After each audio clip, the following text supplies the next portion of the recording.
Hey guys, it's Dreamer here, and today we are back with some more Buried.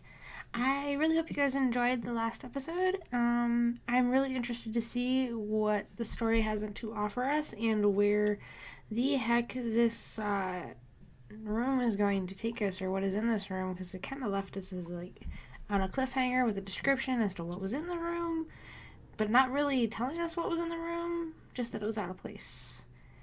But yeah, anyway, let's read more of the story, because I want to know what's going to happen next. Now, before we get into chapter 2, this did pop up at the end of chapter 1, and I forgot to go over it.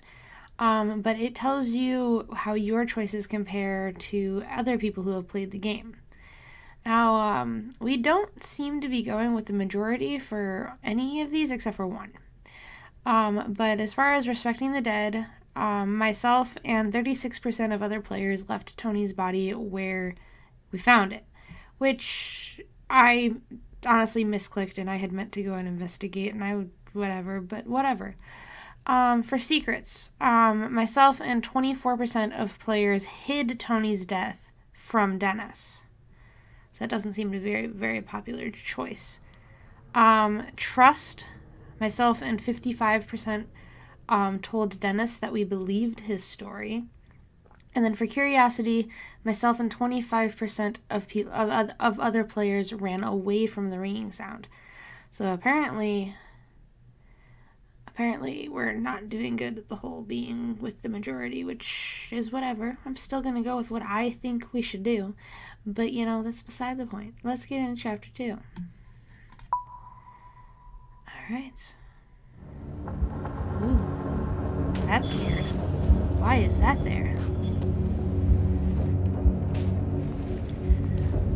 We're standing on the thin platform of what looks like a fancy subway. The rails look well used, but not old. There are small overhead lights that are very dim, as if they are running on emergency power.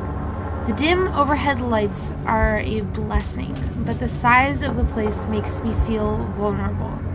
Staring ahead, the tunnel seems to be endless. It's almost dizzying. But there's a small light further ahead, and then a space that breaks the monotony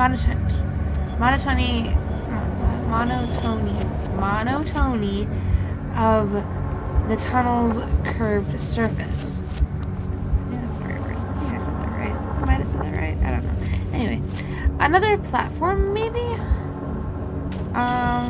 Should we say, why are we in a subway tunnel? Or Dennis, what do you think this is?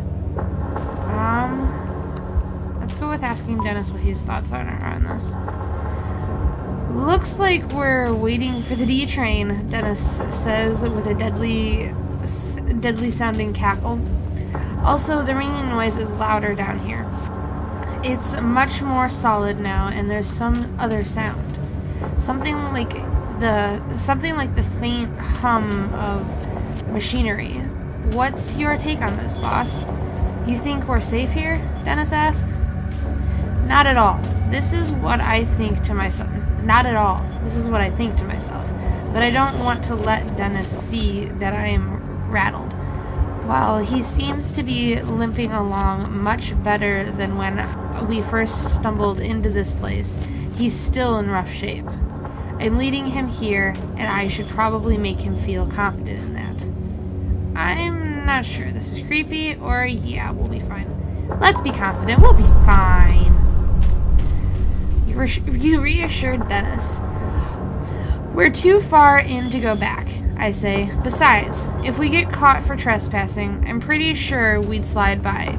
We're good. You're in pain, and we've got to find the rest of our crew. They could still be here somewhere. Dennis nods and looks reassured, albeit weak and miserable. From the looks of it, we can go either left or right. The left is slightly lit, but the right is not so much. This makes me uneasy because I get the sense that one wrong turn in this place and we would have us wandering for hours. Suddenly I jerk my head to the right as I hear an unmistakable sound of someone walking. Did you hear something? I asked Dennis, his eyes straining to see anything in the darkness. Not sure, he says. Maybe it kind of sounded like footsteps. I wait a moment, but the sound doesn't come again. So those are our options. To the left are flickering lights, indicating that we'll at least be able to see. There's also a hum of machinery, a sign of life. To the right is just darkness, but we also heard footsteps in that direction. So, this is quite the predicament now, isn't it? So do we go towards where we think we heard footprints, or where we haven't really heard anything but machinery, but there's lights? See, my instincts as to what I would do if I were in this situation is I would stick to the light, because to be perfectly honest, the dark terrifies me. But at the same time, thinking about it rationally, I feel like we should go towards the footsteps, because that could be one of the other crew members, or somebody that's gonna kill us, but that's beside the point.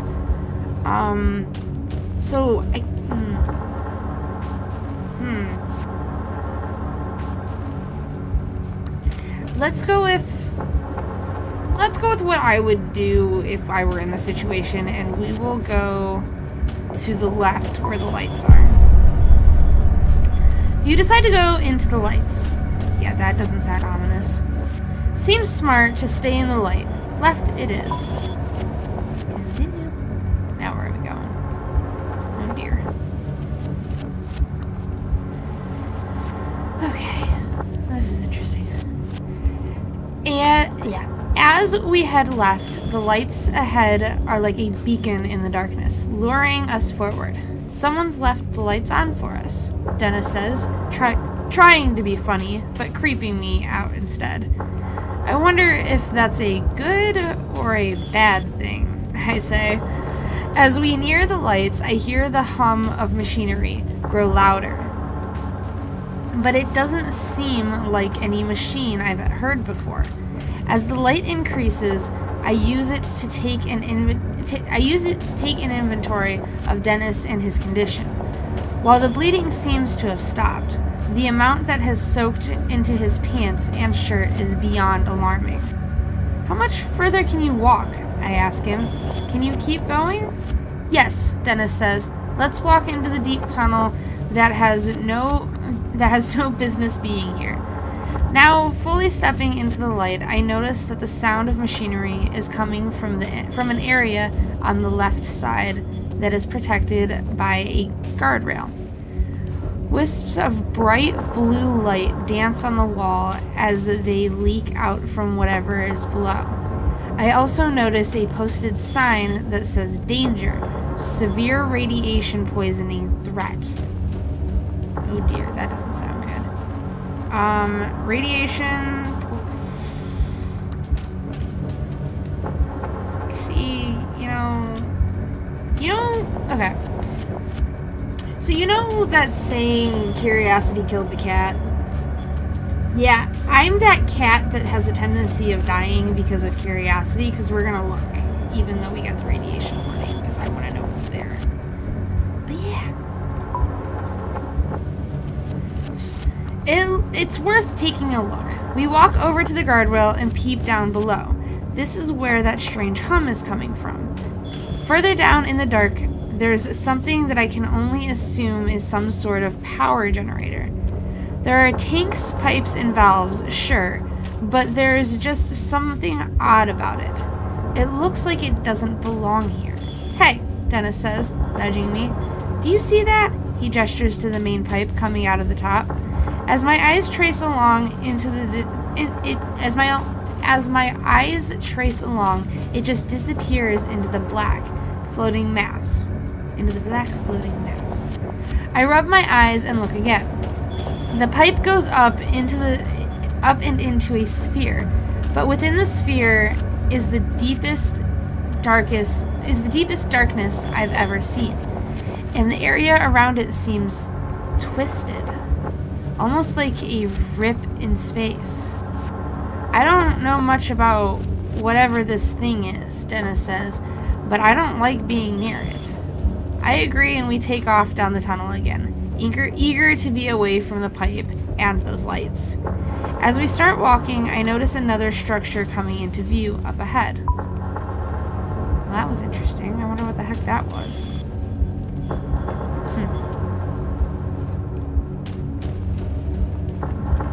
I really don't know. Like, I'm literally trying to think of something that could possibly be, and I don't know what it is. Anyway, as we head further into the tunnel, we reach another platform. There's light coming from the platform, but like the overhead lights, they are dim red emergency lights. I start to wonder if the explosion at the lodging site caused a power outage in this place, whatever this place is. The ringing noise that I originally thought was in my head is getting louder. I'm starting to think that it's some sort of alarm. When we come to the large open area ahead in the tunnel, it further resembles a subway station. As much as I try to ignore the reality, it's undeniable. We have stumbled into some sort of high-tech transportation system that is buried beneath the forest in Kentucky. It makes absolutely no sense and creates an entirely new sort of fear as to what the hell we have walked into. I notice that Dennis seems confident though. When we reach the large opening, we have to climb over the rails and up into the platform. I have to help Dennis over the rails and then up the small utility ladder that is bolted into the opposite side of the travelway. When he reaches the large open area, resembling a subway waiting area, he collapses on the floor and lets out a heavy breath.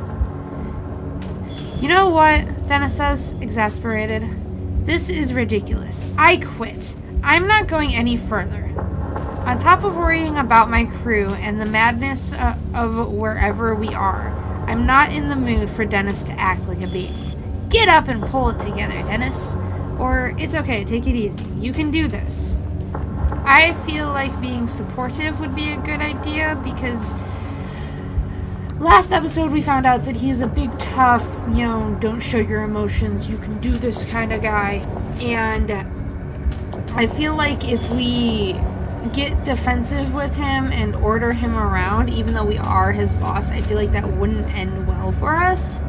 So perhaps taking, like I said, like it says, take it easy and, encourage him that he's able to do this, maybe the results will be better. I think? I don't know. I'm a very passive person, so that's the passive answer, and we're gonna go with it. I'm not the one with the gash on my side, I think to myself, so I decide to cut him some slack. Damn, boss, I'm sorry, he says. It's okay, I say. I don't know how you're still on your feet, if I'm being honest. Stubbornness, he says with a weak laugh. You need a minute to rest? I ask him. Yeah, I ask as warmly as I can muster. No, if I sit down to rest, I'm afraid I might not get back up. Let's keep going while I still can go. I reach down to help him to his feet, and then we get ourselves up onto the platform. Right in front of us, there's an entrance to a long hallway. Exiting the platform area. It's at this point that I realize those red emergency lights might be on for someone else who's actually supposed to be here. Okay, first of all, I was right. This one, I'm pretty sure it went a lot better than what would have happened if we had yelled at him. And secondly, quiet, shush, we're gonna not yell out in a place that we know we shouldn't be because we don't even know why it exists. So, quiet as a mouse, because I feel like that's the safe choice. We're all about safety here, aren't we? I'm still not sure if I want to alert anyone of the fact that there are strangers in this secret place. And the thought of hearing a scream, even my own scream, in this empty place is too much to bear. The emergency lights continue to flicker overhead, casting a sick sort of pinkish light on everything. My mind is racing with what sort of place this might be. It's obvious that it's meant to be a secret. And if it is supposed to be a secret, and there was a power outage recently, maybe most everyone has been evacuated? While I'm pondering this, a wave of nausea comes over me out of nowhere, and I lurch forward, vomiting all over the floor. Whoa, is all Dennis mutters as he instinctively steps away.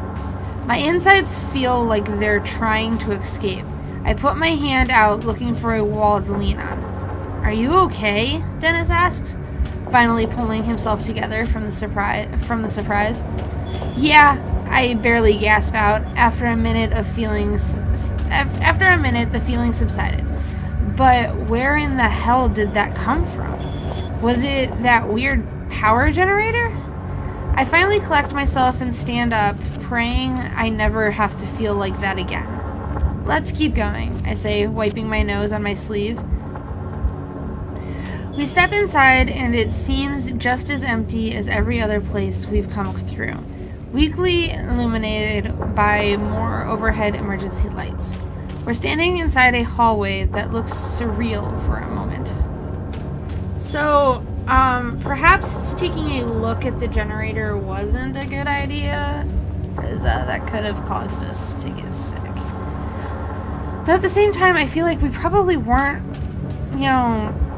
to be fair, if we were within a distance to where we were going to either A, be passing by it, which I feel like would have inevitably happened, and B, could see it, period, that was probably already too close for the radiation, and thus the warning was stupid and should have been there sooner. So I feel like that could have been a thing that happened anyway, or at least in reality. I don't know for the story-wise if that would have happened, but yeah, that's my thoughts. I'm not being defensive over my decisions. I don't know what you're talking about. Alright, what do we have now? Come on. The hallway reminds me of a hospital wing, but there's something not quite right about it. It's the first clean and tidy area I've seen since coming to in the woods. It looks like it was recently in use, despite the dim emergency lights overhead. There are chairs against the wall, and the floor looks cleaned, as do the walls.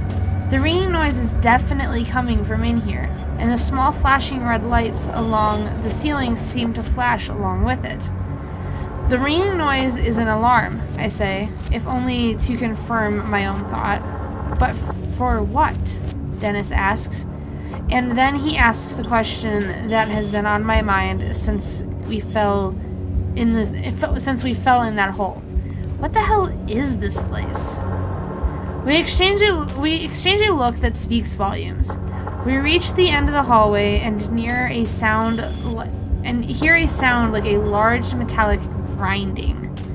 This is followed by a clicking noise and then an unmistakable noise of a generator kicking on. Oh dear, that's unnerving. I don't want to. Oh, the lights came on. Oh, I'm scared. That means there's somebody here. That means there's definitely somebody here if the lights came back on. Without warning, the facility jolts to life. The red glow of the emergency lights is suddenly replaced with bright white fluorescent ones. The mechanical hum is oddly comforting. Somehow the power being back on urges us on. And it's then that I notice the ringing noise has stopped. So it had been an alarm. But for what? Just the power failure? We head down the hallway, the electric hum of the lights sounding eerie overhead. Other than that, the place is dead quiet.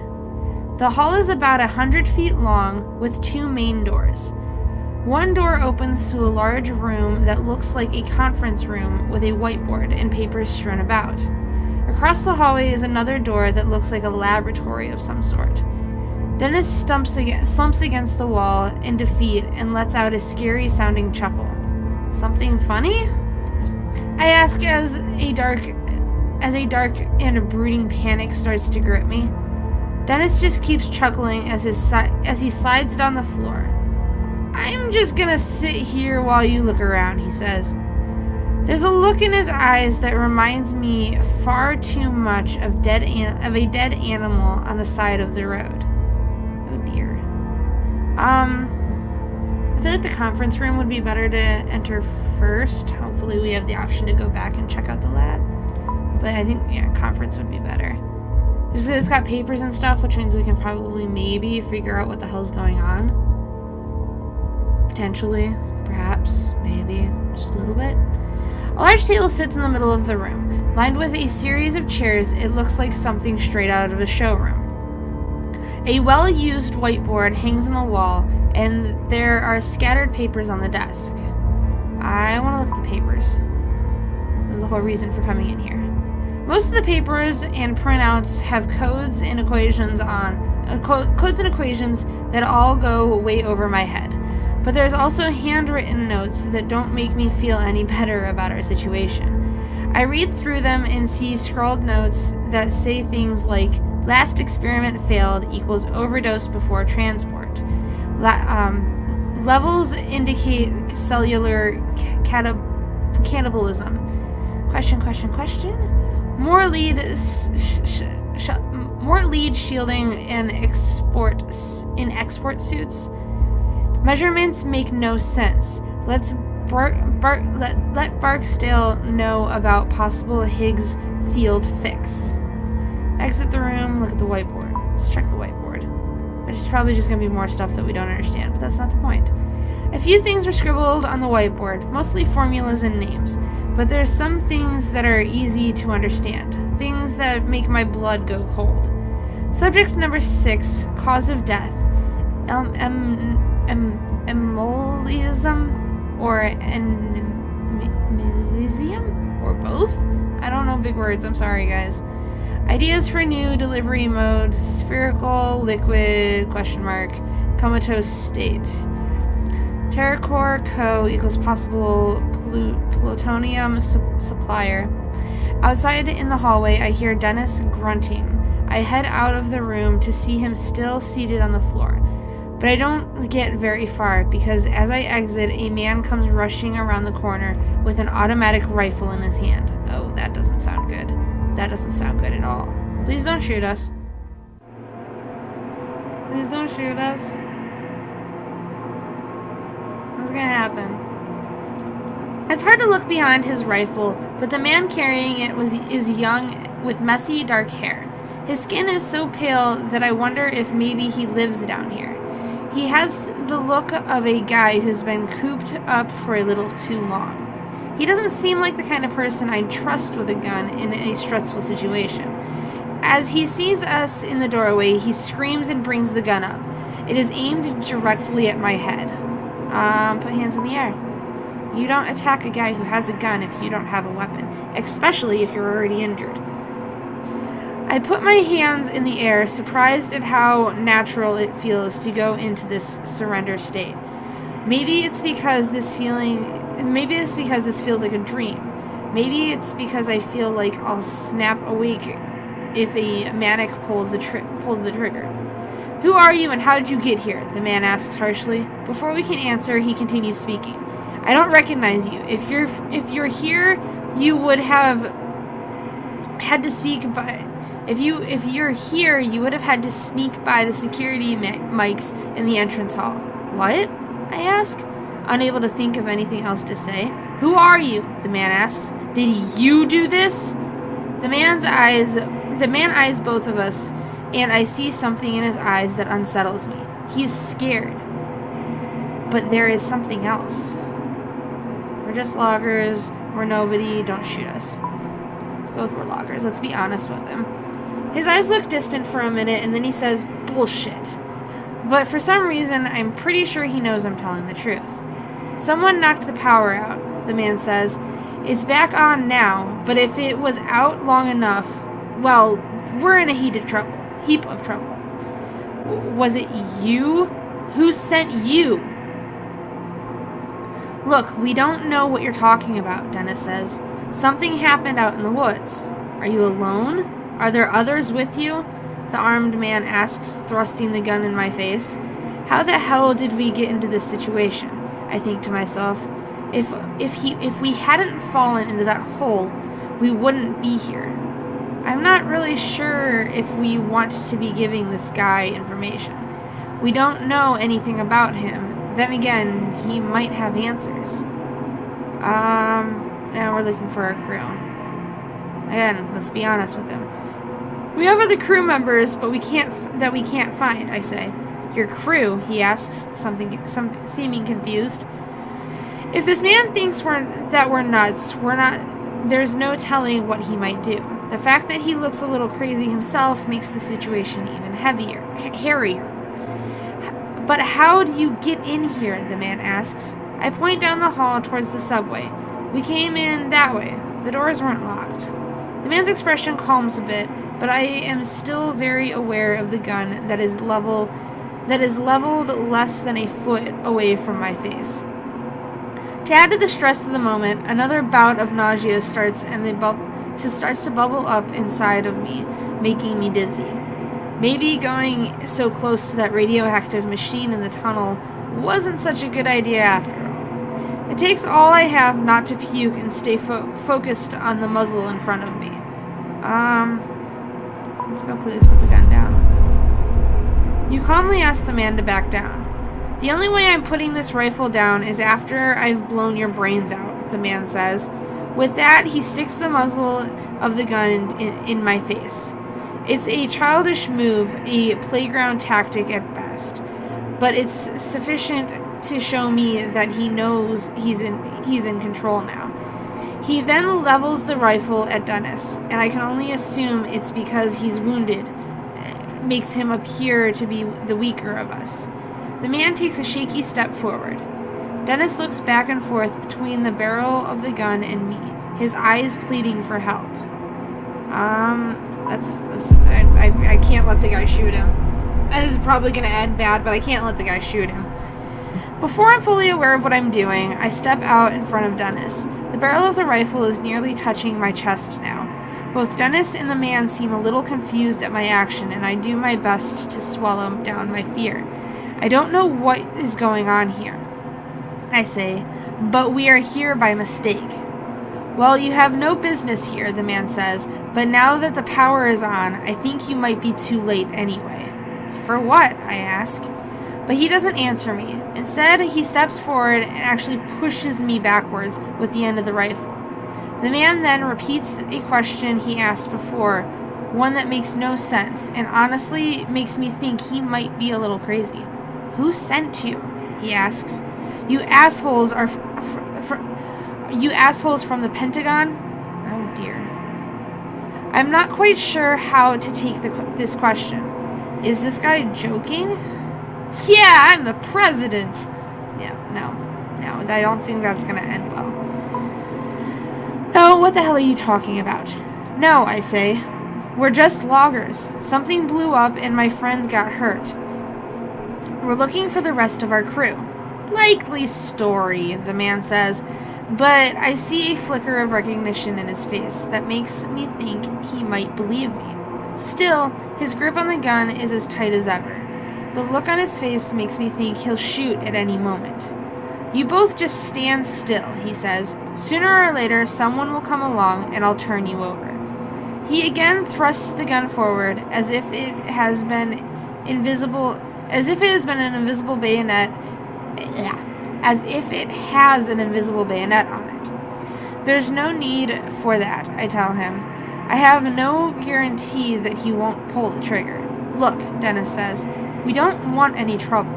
We're just as confused as you are. Then in a moment so fast that I just about miss it, Dennis lunges forward. I have no idea how he's moving so fast. Just 30 seconds ago, I was worried about how close to death he looked. But now he's moving lightning fast, his left arm coming down on the barrel of the gun like a club. In the commotion, the man does pull the trigger. The booming noise is deafening, and there's a moment where I think I've been hit. It takes a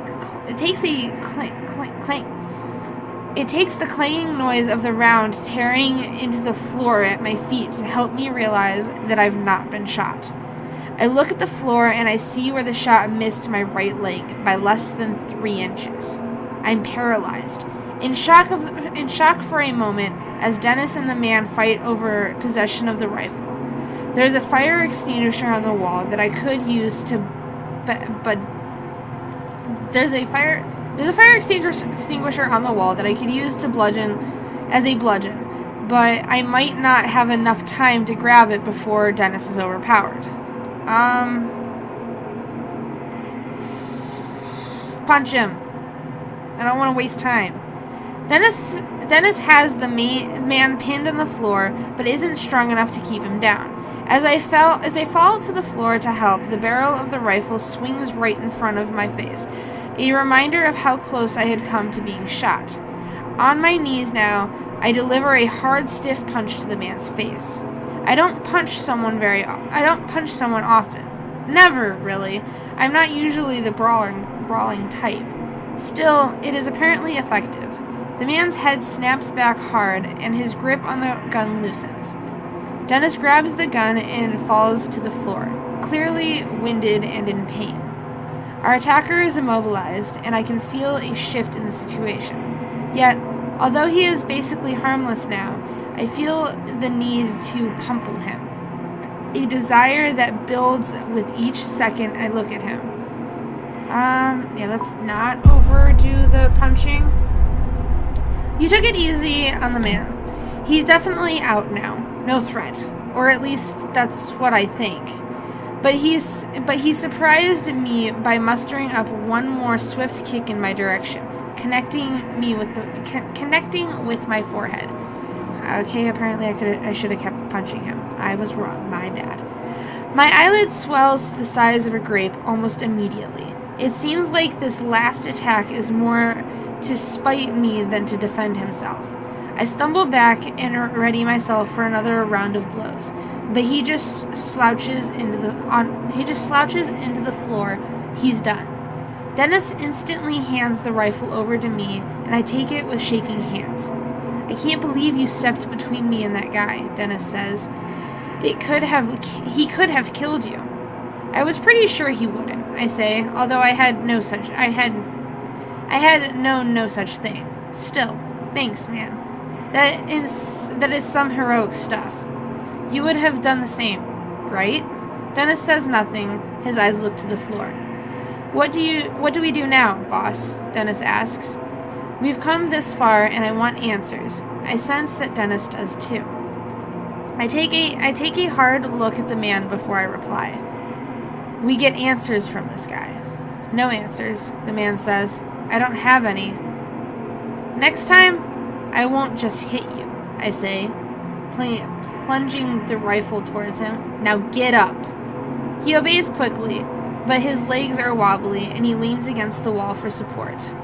I can feel my swollen eyelid from where he kicked me earlier. I just hope it doesn't get so bad that it affects my sight. Okay, let's move, I say, pointing the gun further down the hallway. We've come this far, and I'm not going to let this guy stop us. We walk down the hallway until we come to the end. A single elevator waits for us. Its steel sliding doors larger than a normal elevator. This is interesting. This is definitely not where I was expecting this to go. Though, to be fair, I really didn't have any expectations as to where this goes because I was completely clueless. But, beside the point, what the hell is going on right now? Like, seriously, what the fuck is going on right now? Well, there's our elevator. Although, to be fair, that doesn't look like a larger than normal elevator. But I know, it's just a picture, blah, blah, blah. Anyway, before I get into the elevator with this guy, I think it's wise to learn a bit more about him. I can tell it's making him uncomfortable for me to have the gun. What is your name? I ask. Marcus. And you work here?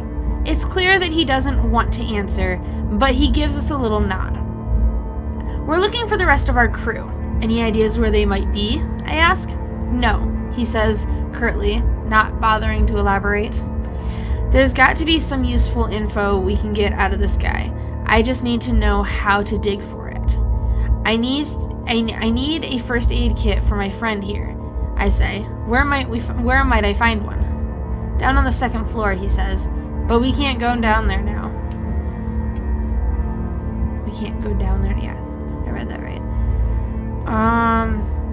What's on the second floor? We need more information before we go. He looks at me like I'm an idiot. You must be aware you're inside of a classified government facility, he says. It makes sense, but I want to doubt it. Well, I'm sure our government would want you to help save my friend. So take me to the first aid kit. I can't, he says. You don't have clearance. Hell, I barely have clearance. Then seemingly to himself, he mutters, I make this place run. And not even a thank you. Just a bunch of restricted access rooms I'm only allowed to go into with a frickin' chaperone. I interrupt his monologue. We're going to the first aid kit. I could lose my job, he says. I wonder for a moment what sort of trouble I could get in for hitting a government employee. This makes me glad I took it easy on him. Then again, he had come at us with a rifle. It makes me think that things have gone terribly wrong in this place. And the explosion in the woods, or whatever the hell happened, might be linked to it all. I need to convince him to take us to the second floor, but I'm not sure if it would be more productive to threaten him or ask for sympathy. See, my thoughts are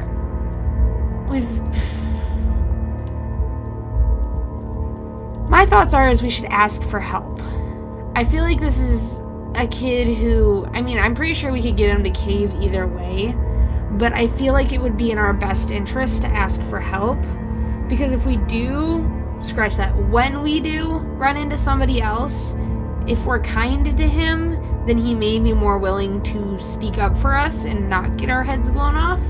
Whereas if we keep beating him up and threatening him, as soon as he sees somebody that he recognizes, he's gonna have them kill us.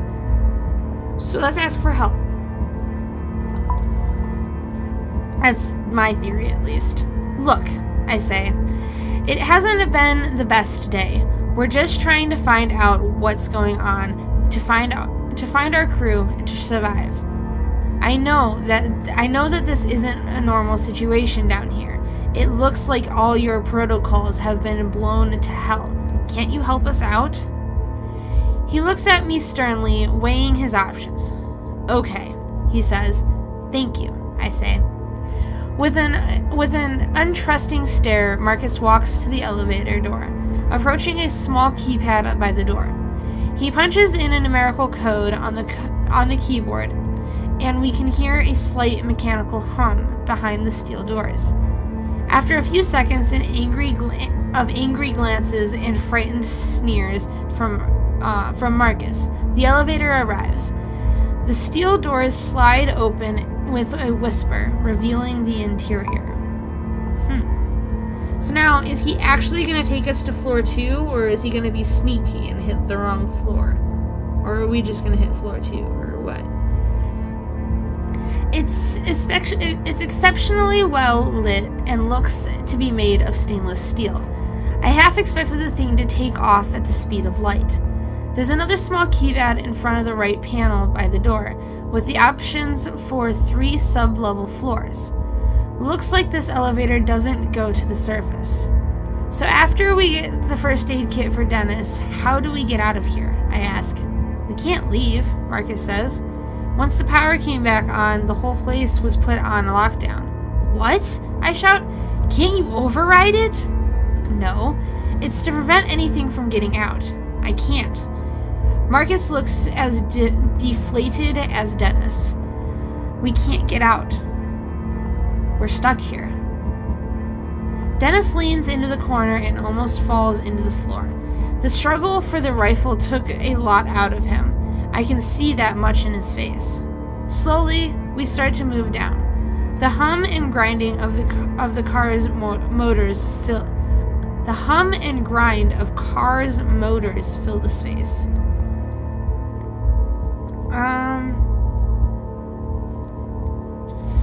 I feel like this is an insult. I feel like asking him what he can do is an insult to him. I want to know if there's going to be any chance of getting out of here. Marcus scowls at me. I think it's a fair question.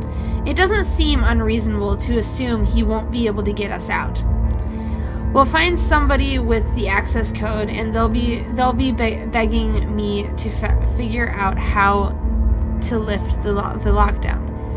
These people think they're so brilliant, but some of them can barely turn their computers on without help.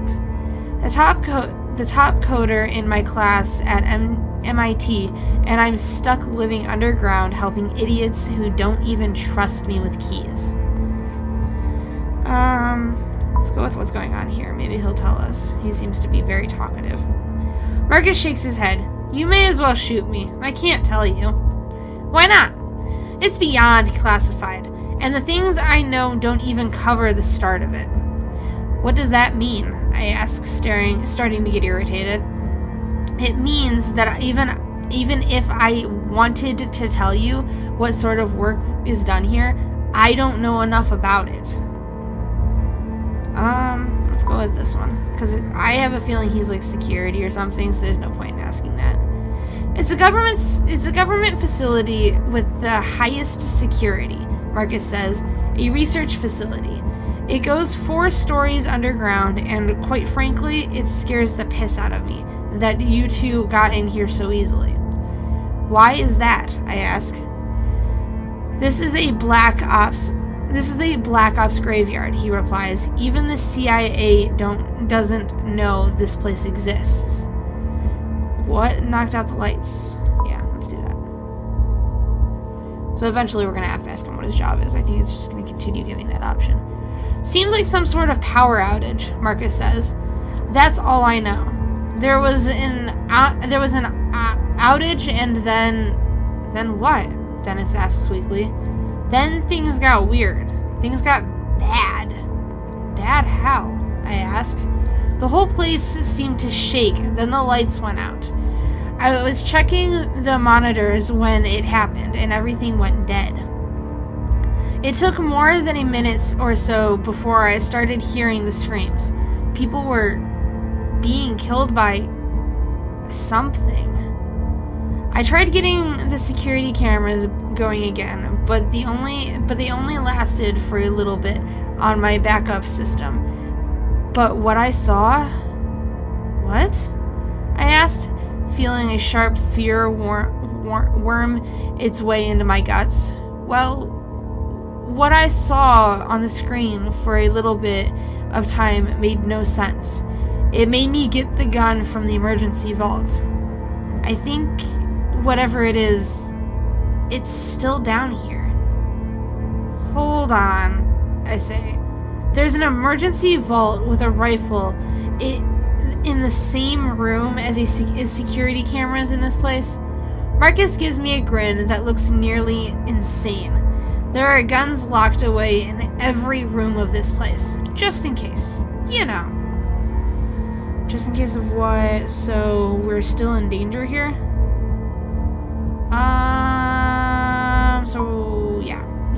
Just in case of what? As he opens his mouth to answer, the elevator door comes to a stop, and the doors slide open. Marcus is out right away without a word. He makes his exit and heads directly for the glassed-in room that is filled with computer monitors and high-end equipment.